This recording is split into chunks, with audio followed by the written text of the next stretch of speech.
Jack and Dave rolling, boots on the ground. Big Rooster Media making their rounds. Tackling water wars, rights in a bind. Speaking the truth, leaving no one behind. Hey, what's up, Klamath Falls? This is Mike. Hey, what's up, Klamath Falls? This is Dave. Elections have come and gone. Kind of an interesting result, I suppose. Yeah. Some surprises, some not so surprising, I guess. Well, so congrats to Steve Bitzer. He got the Klamath County Commissioner spot. Minty got 30-ish% votes, which shock for me, but people spoke. Yeah, that was a surprise for me too. Bitzer did seem to run a pretty good campaign. Definitely had the win on the sign count. I'll give him that. Yeah, congratulations for that, and we'll see where that goes. Also, Sarah Doherty won for Klamath County Judge, so the incumbent stays in that seat, and felt like Cole ran a pretty good race, but again, folks have spoke, so it is what it is. And I spoke to Cole briefly after the election, and he says, hey, you know what? At least I still have a job to go back to. So he continues to serve as our senior deputy district attorney and seems to be doing a great job there. So we still get his services in Klamath County.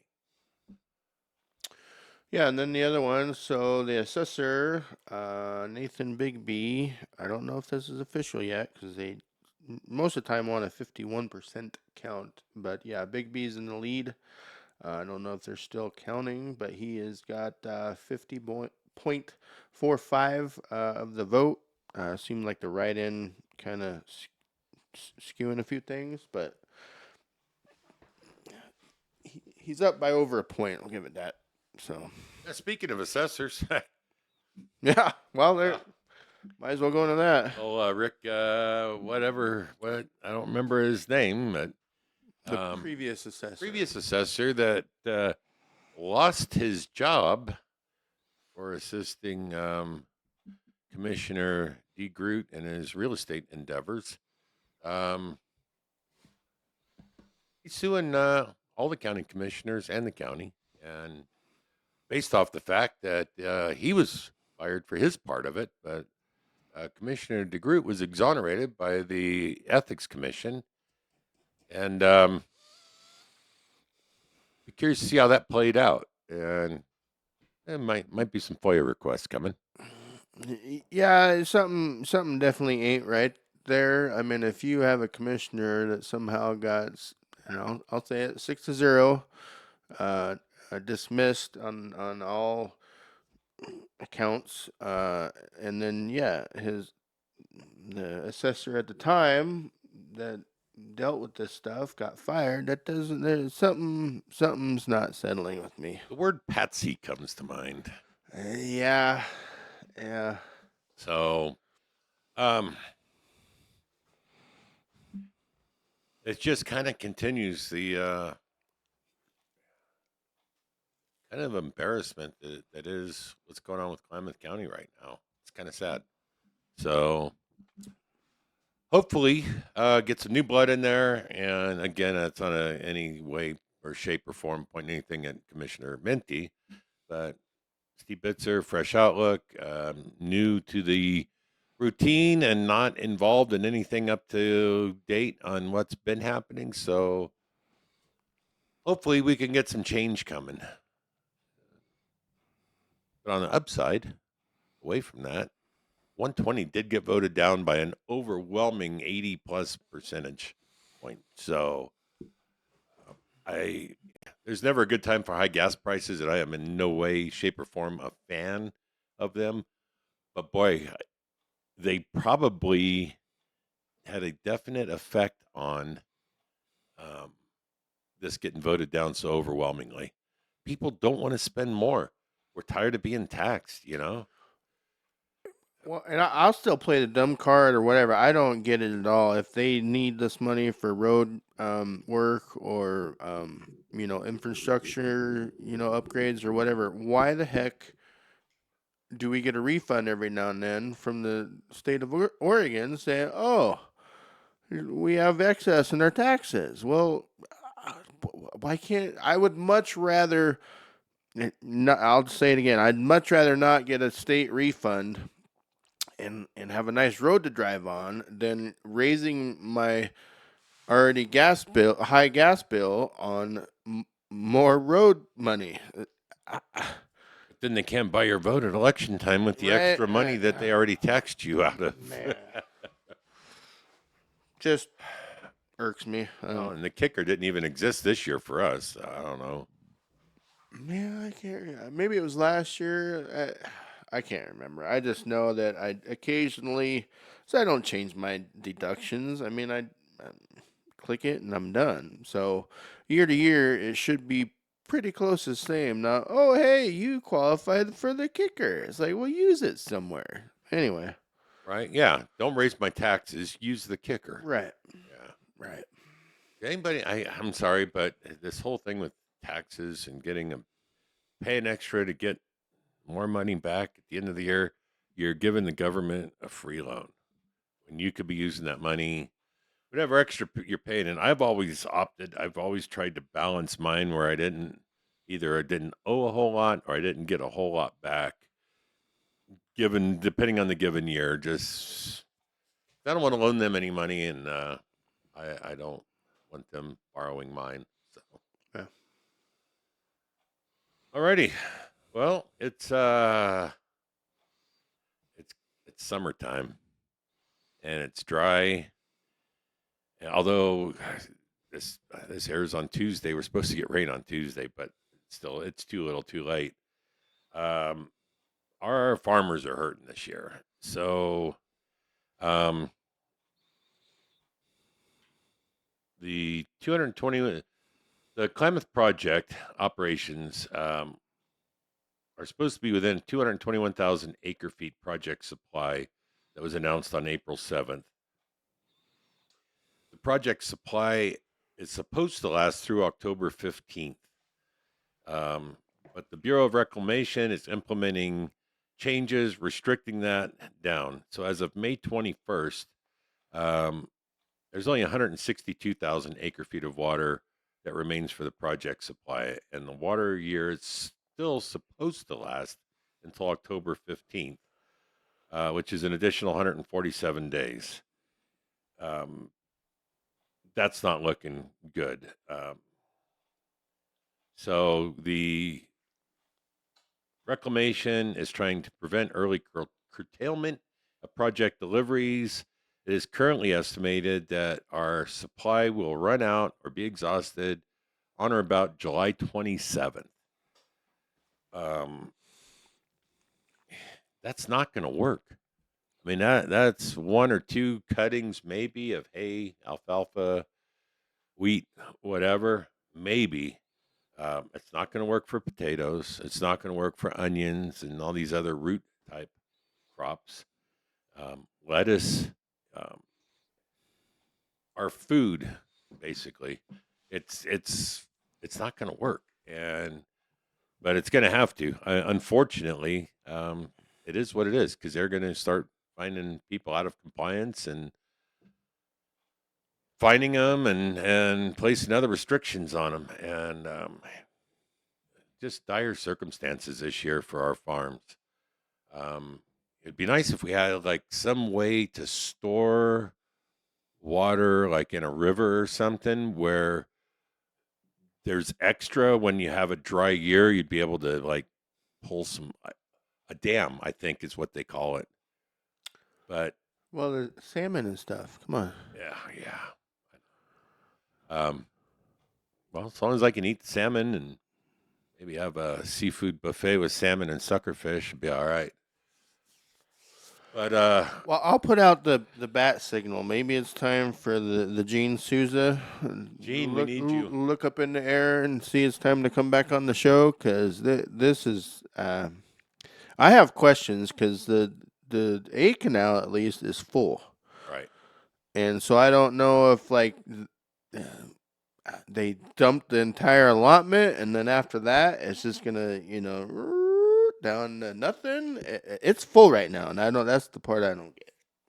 And something else that doesn't really get accounted for outside of by people like Gene and that is on a dry year like we had or dry winter, that canal is a huge flipping sponge when they first put water in it at the beginning of the season. Mm-hmm.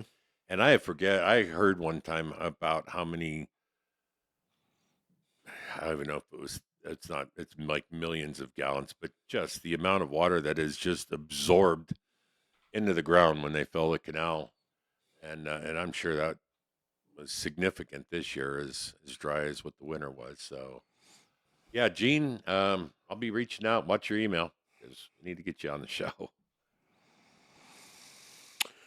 Oh, Definitely. and one more thing just to add to that. If you are a farmer, a rancher, if there is a way that the general public, those of us out here, can help you out, let us know. And even if you'd like to come on the program and let us know how these restrictions are affecting you personally, and those around you, we would love to hear from you. We'd love to have you on, give you a seat at the table here. And so, reach out and let us know what we can do to help you guys out. Well, and continuing in the water theme or not water theme. So yes, let's see. So the Oregon Department of Forestry, the Klamath Lake District, has officially declared, and this is a little bit behind. So as of May 22nd, we are in fire season. So due to the lack of water and the lack of snowpack, it is not looking good. So this does affect Klamath and Lake counties. You just need to do your due diligence. Uh, we're gonna get to the point where backfires and of course like cigarette butts, but any kind of ember is just it's gonna be a high percentage of causing fire. So do your due diligence. Clean up your pine needles, your leaves, your grass clippings if you have any. It's getting to be that time. Get your around get a perimeter around your property and or house cleaned up. Old couches, furniture, just debris, because that's backfire of the car hits the leaves and then your house is on fire. It's not going to be a good year. I got to get rid of my front porch couch. Sorry. I mean, as long as it's in good condition. Trying to make light of it, man. Right? Yeah. It's a bad thing. Yeah. So But what sucks is our country's 250th birthday, so fireworks on the 4th of July are going to be of extra concern. right. We made it this far. Right.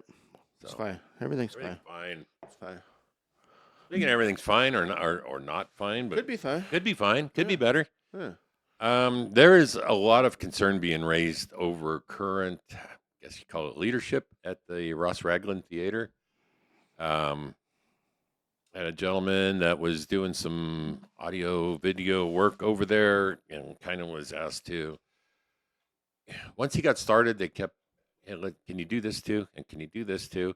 We're not going to pay you more, but can you do this also? And it just got to the point where he finally said, "Look, I'm no, I'll do what I've done or what I was hired to do, and a few other of these things that I've already started." But he goes, "You're not gonna keep adding things on." And he was threatened with violence. They told him he was going to light his beard on fire and all kinds of fun stuff like that. So he's pretty much said, finish what I came here to do, and I'm out. And it just shined a really poor light on supervision, management, direction at the Ross Ragland. And then somebody had a brilliant idea to put somebody that cares about the community and is good with entertainment in charge and threw out Jim Turner's name, Retro Room Records, Jim Turner.